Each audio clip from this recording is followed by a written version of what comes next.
Ok, listo. Entonces, estamos en... ¿Qué estamos? Ya no me acuerdo. Ah, sí. Habíamos definido funciones simples, ¿no? Eso era como en la parte que estábamos. Y recuerde usted que una función simple no es otra cosa que una suma de funciones características y por supuesto les pedimos que estos conjuntos sean medibles de medida finita y que los A's, los coeficientes, sean números reales, ¿no? Y ya habíamos comentado que las funciones simples son como escaleritas, ¿no? Así les llama la gente. Pero bueno, y entonces estábamos en que habíamos observado que sí había funciones simples, que las funciones simples son medibles, etcétera, la suma de simples es simple, y eso que está escrito ahí. Y se les había quedado de tarea, y espero que sí lo hayan hecho, que si tú tienes una cantidad finita de conjuntos medibles y de medida finita, entonces la puedes partir en conjuntos ajenos, de tal manera que, bueno, en una colección de conjuntos medibles ajenos 2 a 2, de tal manera que cada uno de los que pesaste es la unión de los Gs que están contenidos ahí, ¿no? Y pusimos este ejemplo medio chafa de 3 conjuntos y habíamos dicho que en este caso particular obtenía 7, creo, sí, 7, y bueno, son los que están ahí puestos en diferentes colorcitos. Y también comentamos más o menos cómo se hacía, ¿no? El azul, por ejemplo, se obtiene de agarrar el E1 y quitarle el E2 y el 3, ¿no? Es así. Y bueno, y así vas haciéndolos todos, con el E2, con el E3, luego con las intersecciones y así con todas las intersecciones, bla, bla, bla. No voy a decir mucho más al respecto. Y ahora sí vamos a lo que nos interesa el día de hoy. A ver qué es lo que dice aquí. Bueno, este era un lema que tenía varios incisos. El primero era aquel de que cualquier unión de medibles se puede escribir como una unión de ajenos 2 a 2 medibles en cachitos, no ajenos 2 a 2 medibles. Y el 2 dice, a ver, lo voy a tratar de decir rápido, dice que si tienes una función simple, este, entonces esta f se puede escribir como, o sea, tiene una representación de una función, o sea, la función simple tiene una representación de tal manera que cada uno de estos Gs son ajenos 2 a 2 medibles y de medida finita. Es decir, si tenías una que es simple, y siempre la puedes cambiar por una representación en donde los conjuntos que te definen la función sean ajenos 2 a 2 medibles y de medida finita, ¿no? Y a ver, aquí hice la prueba, pero pues es más o menos fácil. Espero que todo el mundo, pues la voy a ir leyendo, ¿no? Porque me emocioné y la escribí toda. Entonces, uno empieza con una función medible, digo, perdón, con una función simple, y eso significa que se puede escribir de esta manera, donde cada uno de los C son medibles de medida finita, ¿no? Y entonces, ¿qué haces? Pues te agarras los Gs que te da el inciso uno, ¿no? O sea, los Gs que son ajenos y que cada uno de los C se puede ver como unión de Gs, ¿no? Y entonces te agarras los del inciso anterior y defines, pues, estos números, ¿no? Este, Defines estos coeficientes que se llaman C y J. Estos dependen de la I y de la J, o sea, hay uno para cada I y para cada J, ¿no? Y entonces dices, bueno, ¿cómo los defino estos? Pues si el GJ se fue a quedar adentro del EI, cuenta, ¿no? Y si, o sea, le pones uno. Y si no, pues no cuenta, o sea, le pones cero. Y eso es lo que quiero decir. Espero que más o menos se entienda lo que estoy diciendo. Y entonces, a ver, quiero hacer varias observaciones. Este, la primera observación es que si tú te tomas una i entre 1 y n y te fijas en la función característica del i, eso se puede escribir como la suma de estos numeritos y la función característica de los GJ. A ver, aquí todo lo que estoy diciendo cuando estoy haciendo todas estas cuentas es decir muy formalmente que voy a fijarme, o sea, la función característica del EI te dice, si estás en el EI, pues vales 1, y si no, pues vale 0, ¿no? pero pues eso se puede expresar como, pues como el EI se parte en cachitos, no sé, a lo mejor debería yo de regresarme al dibujo anterior, no sé si quiero regresarme al dibujo anterior, mejor hago un dibujito aquí abajito para ver si se entiende lo que estoy diciendo. Lo único que estás diciendo aquí es, bueno, pues por ahí está tu EI, ¿no? Y este EI se partió en cosas, ¿no? En Gs. Por supuesto, aquí fíjense que aquí estoy considerando todos los Gs, todos, o sea, hay Gs por acá que también estoy considerando, pero acuérdense que los Gs que están afuera del EI, pues cuando yo me fijo en este número valen cero, ¿no? Entonces todos estos Gs que estaban afuera del EI se eliminan.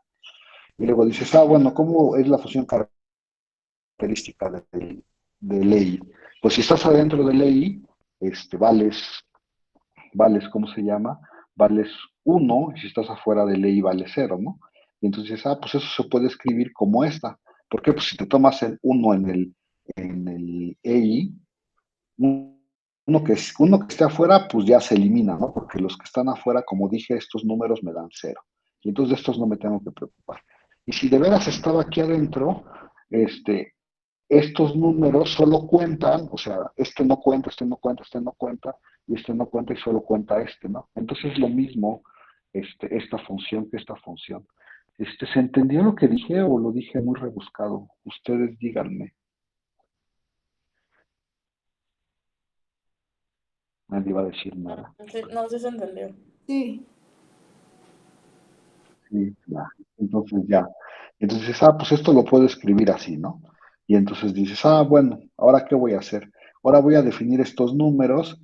Y bueno, a ver, aquí lo que quiero, bueno, aquí hay una parte roja de la que no he hablado. Voy a decirlo en la parte azul y si tengo que decir algo de la parte roja, ahorita lo digo, ¿no? Y entonces, bueno, ahora definen los BJs como estos, o sea, la BJ es la suma, desde que y es igual con 1 hasta, con 0 hasta n de los AIs por el CIJ, ¿no? Aquí el I está fijo, perdón, el J está fijo y el que se mueve es el I, ¿no? O sea, el J está fijo y se mueve el I. Y bueno, aquí dije, bueno, por lo tanto, esta función, que esta era su expresión original, se puede escribir como esta suma. Aquí lo único que estoy diciendo, chin, a lo mejor no sé si decirlo formalmente, pero ahorita, bueno, ahorita lo voy a decir. Creo que sí voy a usar lo rojo, ¿no? Porque viví lo rojo para explicar estos últimos dos renglones. Y entonces esos últimos dos renglones solo es como reacomodar la suma. Pero lo voy a decir en la parte roja y espero que ya que lo diga en la parte roja todo el mundo me crea. A ver, la parte roja que dice, la parte roja lo que dice es, que les digo, es la explicación de esos dos últimos renglones. Y a ver, lo que habíamos observado que dijeron que sí, que todo el mundo sí entendía, era que esto es igual a esto, ¿no? Y entonces dices, a ver, la función original era la suma de los a's por las funciones características de los e's. Entonces, esta es la función f original con la que empecé, ¿no? Y entonces, si ya me creíste esta igualdad, entonces puedes cambiar cada uno de estos que pinté en anaranjado por su correspondiente expresión esta, ¿no? Eso fue lo que hice en el renglón 2. Y ahora, si uno se fija en esta expresión, así en esta expresión no hice nada, en el siguiente renglón no hago nada más que decir, fíjate que esta suma depende de J y esta otra suma también depende de J. Y estos son números que no tienen nada que ver con J, entonces los puedo meter adentro de la expresión, ¿no? Sin ningún problema. Y entonces digo, pues los meto adentro de la expresión y entonces tengo estas cosas, ¿no? Estos, pues no he hecho casi nada, he dicho puras cosas así. Y luego fíjense lo que voy a hacer aquí, ¿eh? Esta es la parte como que pues, explica todo. Y entonces, ya que los metí dentro, dices, bueno, a ver, me voy a fijar. Todas estas sumas empiezan en j igual a cero y terminan en j igual a m. Todas, ¿no? O sea, aquí hay una cantidad. ¿Cuántas de estas hay, por cierto? Hay n, ¿no? Hay n de estas sumas. Y cada una empieza en j igual a cero y termina en j igual a m. Entonces dices, ah, pues las voy a separar.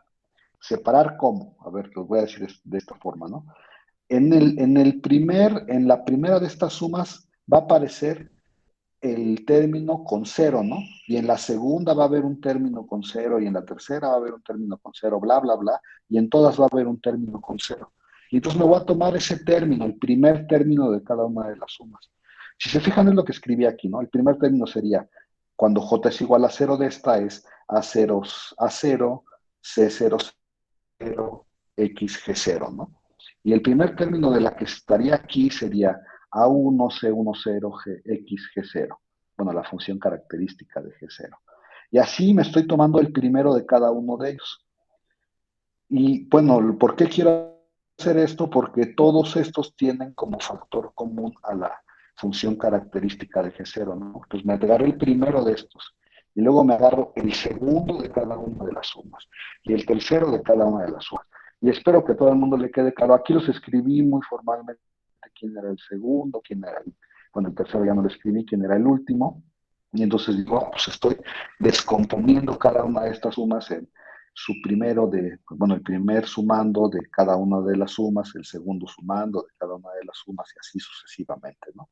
Y como dije, en este primer renglón, lo que uno tiene es la función característica como factor común y entonces lo saqué. No, lo único que estoy haciendo cuando paso de este renglón a este renglón es factorizar ese número y decir, ah, bueno, pues los que me quedan de esta forma, ¿no? Empiezo a 0, a 1, así hasta a n, es este de aquí, y empieza C0, 0, C10, CN0, es este de acá, entonces nomás estoy factorizando y agrupando, y lo mismo hago con cada uno de estos, ¿no? Aquí le saqué como factor común la función característica y ya escribí lo que tengo que escribir, ¿no? Me quedaría a 0, a 1, así, bla, bla, bla, hasta n, y luego me quedaría C01, bla, bla, bla, y entonces es C11, CN1, que es este que está ahí, y así le hago con todos, ¿no? Y ya que uno ve esto que está aquí, dices, ah, a ver, ¿cuántas de estas tengo? De estas tengo m números, ¿no? Son m números y cada uno de estos factores, bueno, cada uno de estos números que están multiplicando esta función, son una suma. Y entonces dices, ay, ¿quién es esta suma, no? Pues fíjate que esta es la suma cuando j es igual a 0, esta es la suma cuando j es igual a 1, esta es la suma cuando j es igual a m, y entonces, si uno se fija acá, de este lado, exactamente los BJs que definí acá son estos factores que me están quedando aquí, ¿no? Estos números que me están quedando aquí. Y entonces dices, ah, bueno, pues si crees todo eso, entonces es lo mismo con lo que empecé. Fíjense, la que empecé es la de hasta arriba, que ya no la puse aquí, perdón, es esta de hasta arriba.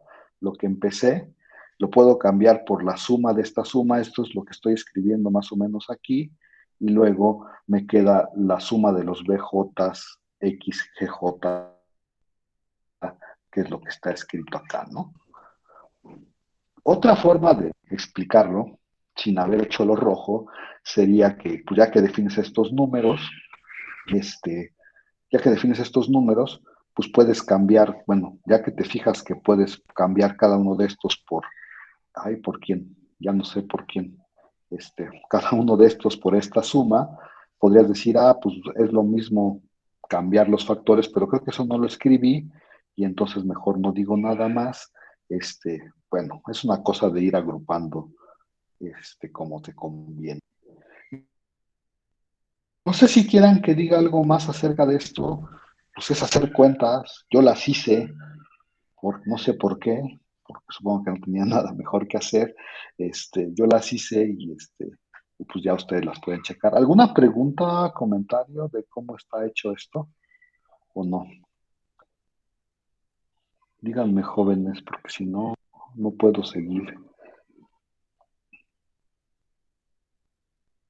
Nadie dice Pues nada. no, no hay preguntas. O yo no oigo, no hay preguntas. Va, entonces, y entonces ya, pues eso sería la prueba de los dos, ¿no? O sea, ya pude expresar a mi función f como una suma donde los g's estos de aquí, del subíndice, son ajenos los dos medibles y de medida finita. A ver, todo esto nada más son tecnicismos para decir, ay, bueno, si te vas a tomar una función simple, pues tómatela con su expresión, la expresión que sea bonita o con la que puedas trabajar, ¿no? Eso es lo que estamos tratando de decir. Y este les va a sonar un poquito raro ahorita que lo diga, pero en un segundo van a entender de qué se trata, espero. Y entonces, a ver, vamos primero a decir qué dice, ¿no?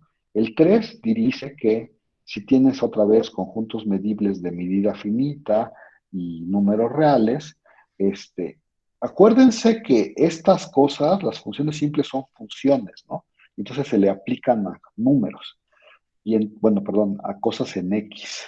Y entonces dices, si para toda X, o sea, tienes conjuntos de medida finita y estos números, y si para toda X, cuando tú le aplicas la función a ese X, obtienes algo mayor que cero, o sea, si siempre que aplicas la función obtienes algo mayor que cero, entonces, si tú te fijas en este otro número, ¿qué es este otro número? Te olvidas un poco de este y lo cambias por la medida de cada uno de los x, ¿no?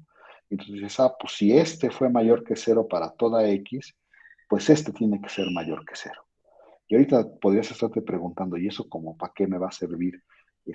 Pues ni modo, lo estoy escribiendo como libro. Entonces, lo que voy a decir es, voy a probar esto y ahorita en un segundo te digo para qué sirve, ¿no? Vamos a concentrarnos en esto, y entonces dices, bueno, a ver, pues empiezas con conjuntos medibles de medida finita y haz, ¿no? Y de hecho, cuando hablo de esta expresión, estoy hablando exactamente de, bueno, aquí lo dije, no sé por qué no lo dije arriba, pero lo dije abajo, este, dices, pues de lo que me están hablando en realidad es de una función simple que tiene esta definición y lo que dice acá arribita es que cuando yo aplico la función, cuando yo le aplico la función simple a x, pues me da algo más grande que cero, ¿no? Entonces, para no andar escribiendo todo eso, voy a decir que f es esta función. Y como ya tengo una función simple, porque cumple todo lo que tiene que cumplir, los c son medibles, los números son reales. Como esta es una función simple, pues le puedo aplicar todo lo anterior. Entonces puedo hablar de los g's, puedo hablar de los ci's, puedo hablar de los b's, que están definidos acá arriba. No espero que nadie que no les haya olvidado cómo eran los g's, cómo eran los b's, cómo eran todo lo que está ahí escrito. O sea, voy a usarlo de arriba. Y entonces, a ver, la primera observación o afirmación le puse aquí es que si tú te agarras el B que fue definido allá arriba y lo multiplicas por la medida del G, eso te da un número mayor que cero, ¿no? Esa es la afirmación. Entonces vamos a probar la afirmación y lo demás pues es inmediato de la afirmación, pero ahorita lo digo por qué, ¿no? Y entonces, pues tómate uno fijo de los J, ¿no? Tómate uno fijo. O sea, yo quiero probar esta afirmación, ¿no? Para toda J, el BJ por la medida del GJ es mayor que cero. Dices, pues tómate uno fijo. Si ese era el vacío, ya acabaste. ¿Por qué? Pues porque acuérdate que el vacío siempre tiene medida cero, ¿no? Y entonces, si el vacío tiene medida cero, pues cuando lo multiplicas por lo que sea, es mayor o igual que cero. Entonces, pues ese caso ni lo hago. Entonces dices, bueno, entonces ahora me voy a fijar qué pasa si GJ0 es distinto del vacío. Pues si GJ0 es distinto del vacío, pues tómate algo ahí adentro, ¿no?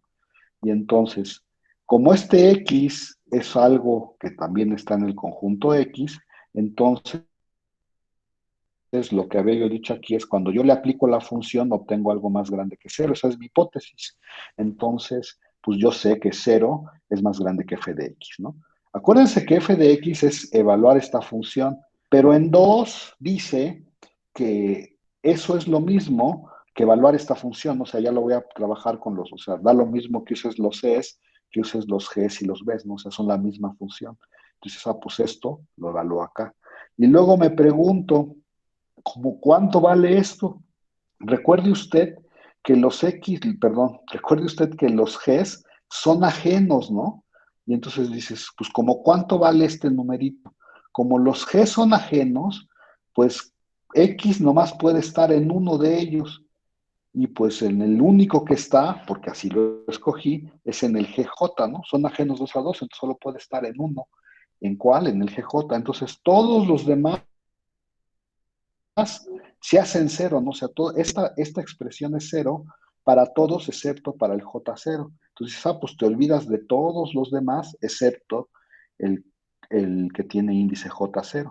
Y en el que tiene índice J0, pues esta función también es muy tonta. Bueno, no es muy tonta, pero esta función es la función característica y entonces toma dos valores, o 0 o 1. Pero como X sí está en el GJ, entonces pues vale 1 y entonces toda esta expresión vale solamente BJ, 0. Y eso significa que BJ0 es más grande que 0, ¿no? Eso es exactamente lo que está diciendo aquí. Y ya acabaste, ¿no? Porque si este monito es un número real más grande que 0, y la medida siempre es un número real más grande que 0, pues cuando los multiplico, obtengo un número más grande que 0. Y esa sería la demostración ¿de qué? Ya no sé. Ah, no, eso sería la demostración de la afirmación. Dije, ya no sé qué estoy demostrando. Entonces la afirmación dice que, pues esto, o sea, si te agarras un J, este producto es más grande que 0. Y ya aquí termina la demostración de la afirmación y entonces ahora sí habría que recordar. ¿Y yo qué quiero probar? Ah, yo quiero probar que esta cosa es más grande que 0, ¿no? Y entonces eso es lo que voy a hacer en la siguiente hoja, que de hecho ya lo escribí. Y entonces dices, a ver, bueno, ahora, ¿qué onda con la medida de los 6? Y entonces uno recuerda en este momento, dices, a ver, ¿qué onda con la medida de los 6? No sé si se acuerdan, pero ahí estaban los 6, unas cosas que se partían en Gis, ¿no? Que se partían en Gis.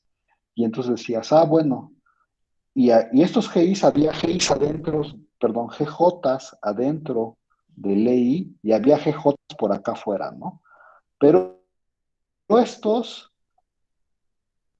cuando acuérdense que estos números Cs fueron escogidos de la tal manera que si tú estabas afuera de ley, valía cero, ¿no? Y solo valías uno cuando de veras estabas adentro de ley, ¿no?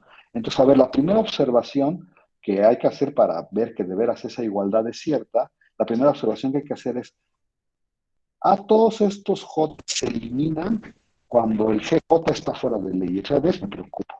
Y entonces solo me quedan los que sí de verdad están adentro de ley. Entonces, ¿qué onda con los que sí de verdad están adentro de ley? Acuérdense que estos son ajenos 2 a 2, unión SLI. Y entonces, si uno recuerda por cómo eran las medidas, decía, pues, si yo quiero saber la medida de LI, nomás tengo que sumar estos, ¿no? Porque su unión es LI y son ajenos 2 a 2. Y entonces dices, pues los que están afuera se hacen 0, los que están adentro, este número CJ es 1, y todos los demás, digo, y bueno, y su unión es exactamente, entonces, por cómo funcionan las medidas, pues esta igualdad es cierta. No sé si tengo que decir algo más, pero esa es la razón de por qué esta igualdad es cierta. Bien, todo bien, nadie se me ha quedado en el camino. Y ya que hiciste esa observación, entonces dices, pues ahora sí ya acabé. ¿Por qué? Porque dices, a ver, yo lo que quiero probar es que este número es más grande que cero, ¿no? Y entonces, por lo que dice acá arriba, yo puedo cambiar cada uno de estos por una suma, ¿no? Estoy poniendo China aquí, se me hizo un poco bolas, bueno, ya no sé qué estoy diciendo, creo que lo escribí un poco mal, no sé si debería de volverlo a escribir, pero estoy diciendo, cambio esto por cada una de estas, ¿no? Y entonces eso es lo que aparece aquí. Y luego el AI lo puedo meter adentro de cada una de las sumas. No sé si aquí me faltó un paso, espero que nadie se moleste conmigo, pero dices, pues el AI, le pongo aquí la suma, y luego dices, pues el AI, como no tiene nada que ver con la suma, lo meto adentro, que fue lo que escribí aquí ya directo. Y bueno, y eso es lo mismo bueno, acuérdense que estas cosas son los BJs y, y las medidas de las MJs. Es exactamente el mismo argumento que hice para las otras sumas y espero que no se confundan mucho que puedo cambiar esta por esta y cada uno, bueno, esta la puedo cambiar por esta. Si todo el mundo está de acuerdo con eso, dices, pues ya acabaste, porque la afirmación te dice que cada uno de estos, cada uno de los sumandos, es mayor o igual que cero, y por lo tanto la suma es mayor o igual que cero. ¿Se entendió lo que dije o lo dije muy enredado, jóvenes? Díganme ustedes. Aquí como que entre esta y esta me comí un paso, pero creo que ya con lo que vieron anteriormente, más o menos debería de entenderse bien lo que estoy diciendo.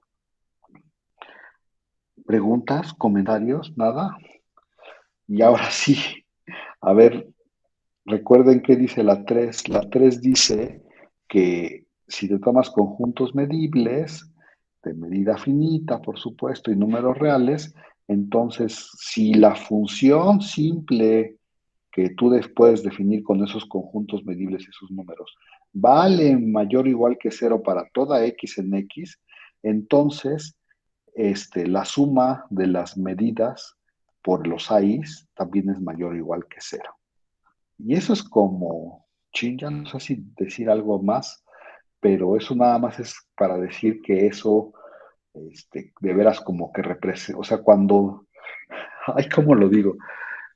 Que de veras eso representa un tipo de área, ¿no? O sea, cuando estás hablando de una función simple que vale más que cero siempre, a lo mejor sería bueno hacer un dibujito, no sé dónde hacer un dibujito. O sea, lo que está diciendo es que si tienes una función simple que de verdad está como para acá arriba, cuando te fijas como en estas, en los cuadrados, a lo mejor lo puedo hacer aquí en la función simple.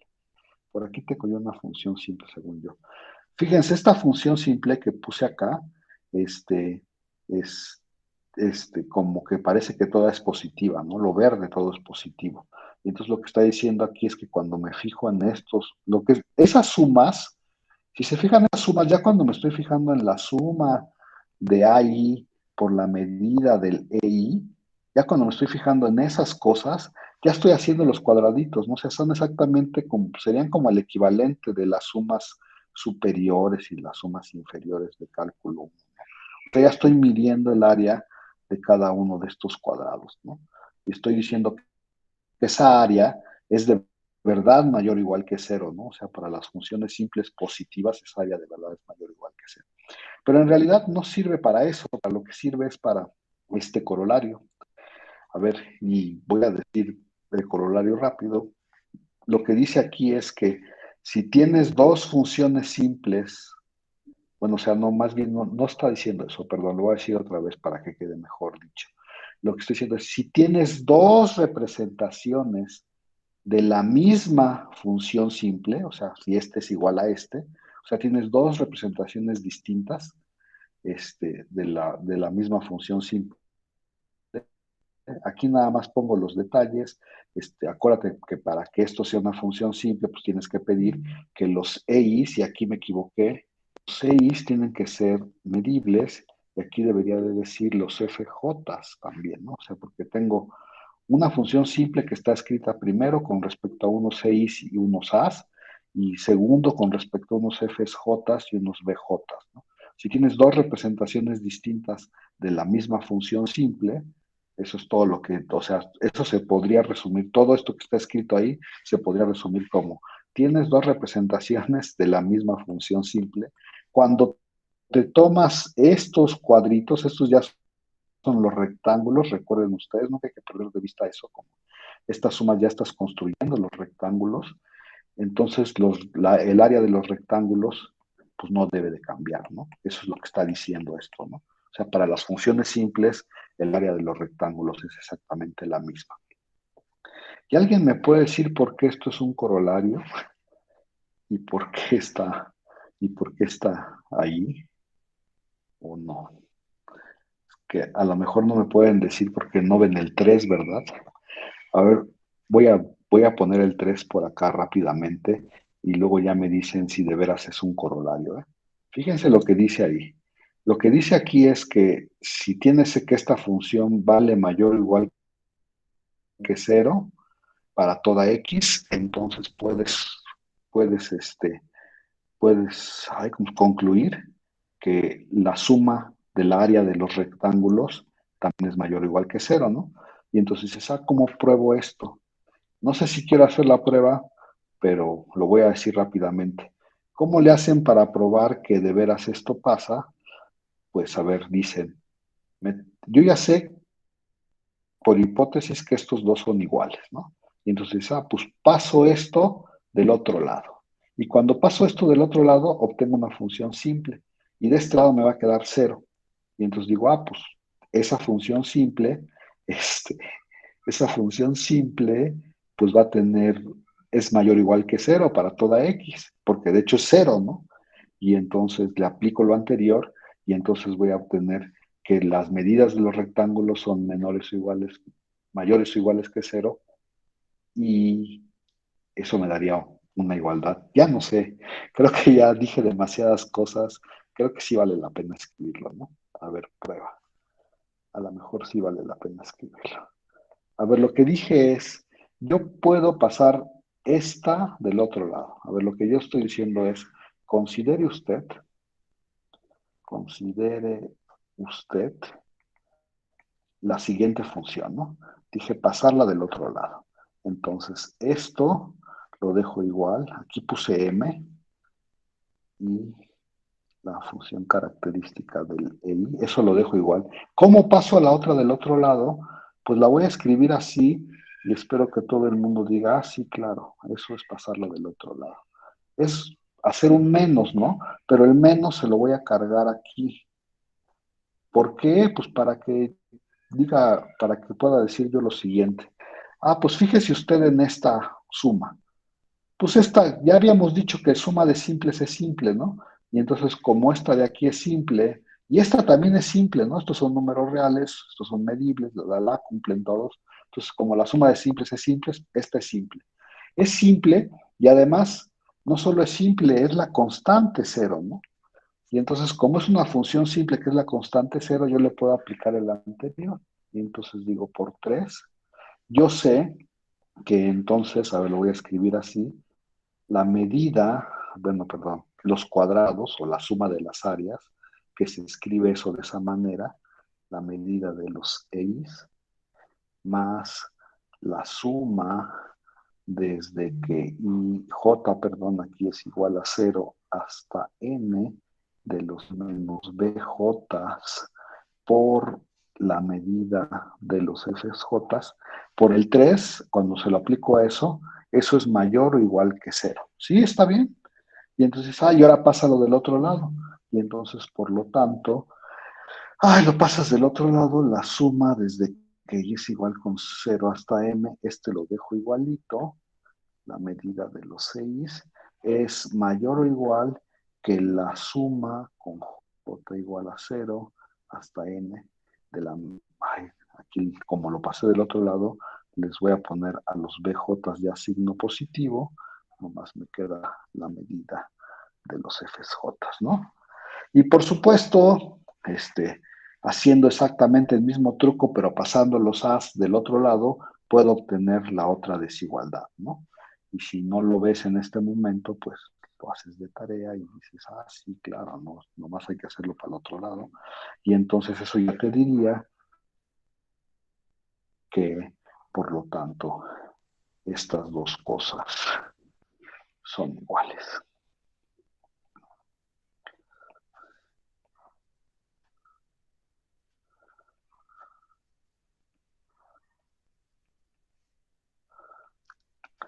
¿Alguna pregunta? Creo que eso es lo que queríamos demostrar. Sí, ya está. ¿Y por qué creen que estamos haciendo todo este show? ¿Alguien me puede decir? A ver, lo que dice aquí rápidamente, antes de que les pregunte, lo que dice aquí es que si tienes dos representaciones distintas de la misma función simple, no importa cómo sean estas dos, cuando tú te fijes en los cuadrados, pues cuando te fijas en los rectángulos, perdón, sus áreas, que es como que lo que debería de pensar uno, estos números que son las áreas de los rectángulos, son exactamente la misma, ¿no? Eso es exactamente lo que dice, o sea, si no, no importa qué representación des, cuando te fijas en el área bajo la curva, más o menos es lo que dice eso, tiene que ser exactamente la misma. Y entonces ya les voy a preguntar, ¿para qué estamos haciendo todo este show, jóvenes? Pues seguro para definir una función como o sea, como una función que se le aplique a la función, a un operador, no sé cómo se diga, pero que se base Ajá, en la representación, ¿no? Entonces, como para que esté bien definida. ajá. Y entonces, a ver, lo voy a decir así. Chin. Esta es la definición importante de hoy. Entonces lo ponemos así como definición. De hecho, vamos a definir la integral, pero la integral solo para funciones simples, ¿no? Entonces empiezas diciendo, sea f una función simple, ¿no? Este, definimos,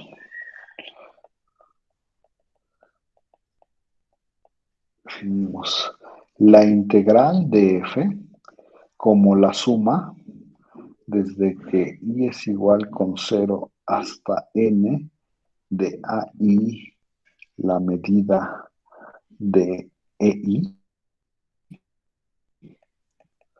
donde,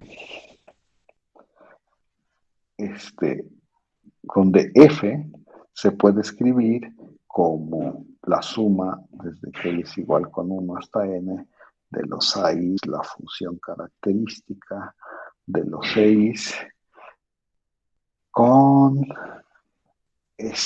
¿cómo lo pongo? Con E0, E1 y así hasta EN, perdón, medibles, medibles de medida finita, de medida, de medida finita y A0, A1, bla, bla, bla, hasta AN números reales, ¿no? Ahí está. Entonces ya esa es una definición, ¿no? Si tienes una función simple, ¿cómo defines la integral? Pues la integral la defines como exactamente o sea, sí, perdón, lo voy a decir bien. Tienes una función simple. Eso quiere decir que se puede representar de esta forma, ¿no? Ya dijimos que se podría representar de muchas formas, ¿no? Pero todo el trabajo que hicimos ¿cómo se llama? En las páginas anteriores, todo ese trabajo que hicimos nada más es para decir, pues no te importa, o sea, no te importa cómo la definas tú, este número no cambia, ¿no? Eso es lo que dice el corolario anterior, ¿no? No importa cómo definas la f, este número no cambia. Y entonces, pues si te defines de alguna forma, solamente construye los cuadrados y los cuadrados, digo, perdón, los rectángulos, súmalos y eso te va a dar la integral. Este, otra vez, el teorema anterior nos asegura que esto está bien definido, ¿no? Porque otra vez, si uno no hubiera hecho el trabajo anterior y define esto, la primera pregunta es que, la primera pregunta que nos diría, ay, bueno, y si cambia la forma en la que representas a la f, cambia la integral. No, eso dice el teorema anterior, ¿no? Entonces aquí ponemos aquí como observación trivial, el corolario anterior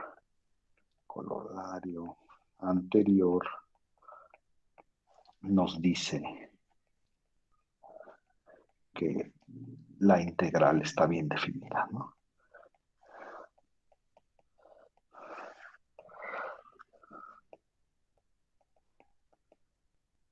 A veces una como observación trivial de la definición, bueno, y de la definición, y de todo el trabajo que hicimos, porque no es tan trivial, ¿no? El trabajo que hicimos, sí, de veras.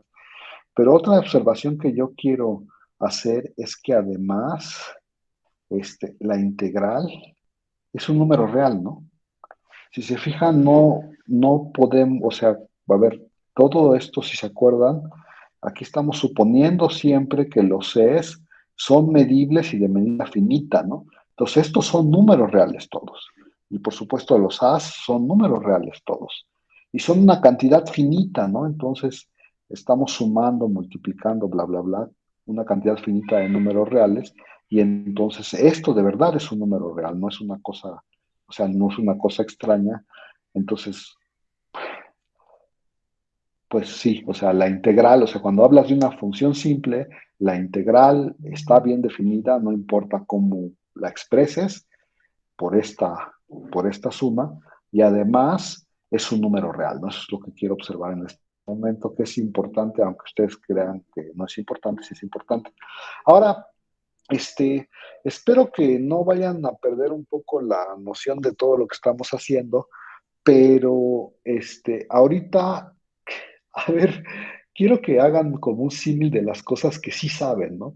Yo supongo que sí saben cómo se construía la integral de, bueno, no sé cómo se las construyeron, pero yo en mis cursos de cálculo y la mayor parte de la gente que conozco la, la construye como Darboux, ¿no? Habla de sumas inferiores y de sumas superiores, ¿no?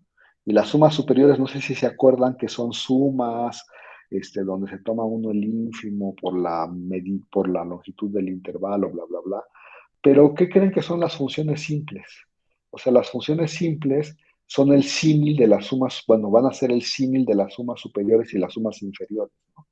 Esos son lo que, o sea, las funciones simples, pues ya están, ¿no? Bueno, no las funciones simples, sino la integral de las funciones simples, que es lo que estamos definiendo ahorita, son los que juegan el papel de las sumas inferiores y las sumas superiores. ¿Sí se entiende o no? No sé si se acuerdan, pero una suma inferior o una suma superior de las de Riemann eran exactamente una cosa de este estilo, donde este era el ínfimo o el supremo, voy a poner ínfimo, y donde esto era la longitud del intervalo, ¿no? ¿Sí? Y entonces, y decías, ah, pues una suma superior se escribe así, la escribías, pero decías, ah, bueno, pues es un ínfimo, bueno, es una suma de numeritos que representaban las sumas inferiores y las superiores, pero eran los que luego movías para aproximar, ¿no? ¿Sí o no? O sea, luego estos los movías para aproximar. Y espero que no o sea, no pierdan de vista esta construcción porque o sea, lo que estamos haciendo ahorita, pues así es el lenguaje, ¿eh? Yo la verdad es que estas las llamaría sumas superiores, no sé, o inferiores o algo de ese estilo, depende de cómo vayas a construir la integral, pero pero pues ya tu terminología es una función simple, pero no hay que perder de vista que estos son bueno, no son los rectángulos, son la suma de los áreas de los rectángulos, ¿no? ¿Y qué se imaginan que vamos a hacer? O sea, no vamos a hacer nada muy nuevo, ¿no? Estos son como, ya les dije, estos juegan como el rol de las sumas superiores y las sumas inferiores. Y luego lo que vamos a tratar de hacer es aproximar, ¿no? O sea, pues vamos a tratar de decir, ¿y cómo le hacemos para que éstas se vayan ajustando cada vez más y más y más a lo que queremos que sea una integral, ¿no? ¿Me expliqué en esto último que dije? ¿O los hice muchas bolas? ¿O nadie sabe sumas inferiores y superiores? Pero bueno, les dije que me tenía que ir. Entonces, yo creo que ahí la dejamos. Este, esta es la primera definición de integral y hay que ser muy, muy específicos y decir, hasta este momento solo sé cómo se integra una función simple, ¿no? Y lo quiero ir haciendo, bueno, quiero saber, bueno, quisiera yo saber que, bueno, definir integrales para funciones más complicadas que las funciones simples, ¿no? Bueno, ya voy a dejar de grabar porque ya me voy. Si tienen alguna pregunta.